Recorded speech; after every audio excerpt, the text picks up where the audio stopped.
I'm live. Okay, we're in the middle of the freaking.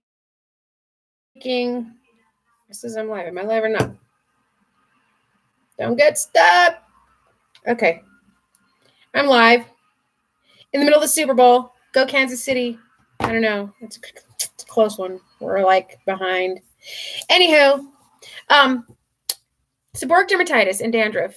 I've had problems with my scalp since I was a kid. Greasy. They call it seborrhoeic dermatitis. When I don't treat it, stupid thing. I need you to pause your game or something.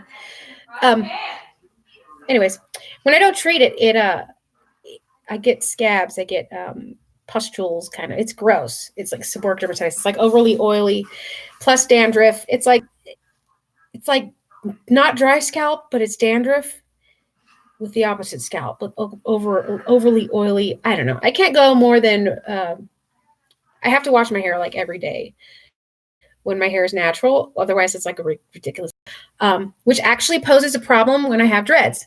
But because I love my dreads so much and because my hair is so short and I don't like my hair short, so I keep my dreads in regardless.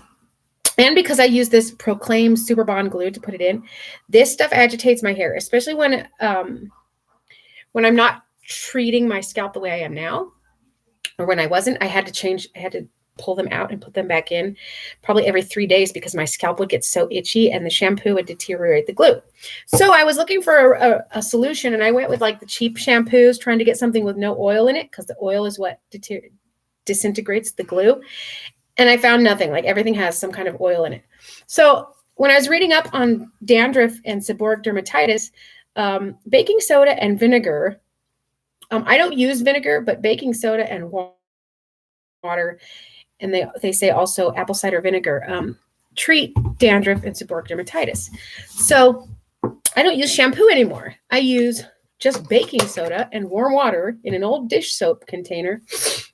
Before I shower, I'll put, depending on how much water I'm going to put in, I put warm water, and then I put probably 2 to 4 tablespoons, depending on how much warm water I'm going to put in there. And then I'll soak my scalp on the sides and where the dreads are. I'll soak everything before I jump in the shower.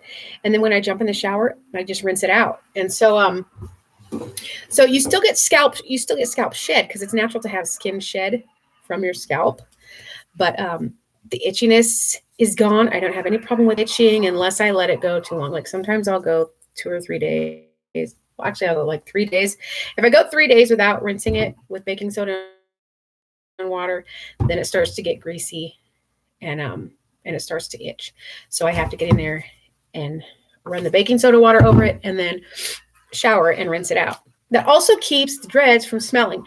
Now, after you do this, after you shower and after you clean your dreads, sometimes pieces of hair will come out if they're glued like mine. And you do have to touch up with a little bit of glue, just pulling the extra pieces in. Use as little glue as possible. You want as little glue in your hair as possible. A little goes a long way. Anyhow, and then you definitely want to either let them all air dry before you put them up in any kind of style, or blow dry them with a cool to warm blow dryer to make sure all the moisture is out of your hair. Because if you do wrap it up, I don't know if you noticed, even with natural hair and you wrap it up at the hair tie and your hair will start to smell kind of like mildewy. So you want to make sure that you dry these thoroughly. These dry pretty easily. They're synthetic hair, Bobbi Boss synthetic island locks. But you don't want to dry them at a high heat unless you're trying to reset the twist in it. And you have to be careful not to melt them because they will. I don't know that these will melt. I think these do more kind of a singy, sort of melty and singy at the same time. I don't know. I've never gotten them hot enough. And you can't flat iron, but you can blow dry them. And you want to do that to make sure that you don't get any kind of fungus on your scalp, and to make sure that you don't get any kind of mildew in your dreads and an odd smell. But the baking soda will help with any other. It'll deodorize it. It'll clean your scalp. It'll help with dandruff and seborrhoeic dermatitis. And that's my dread care. I got to go see who's winning the Super Bowl. Hopefully we take it.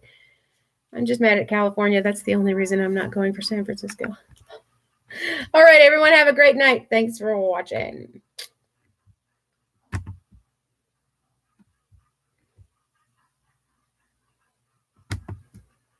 It takes forever to turn this thing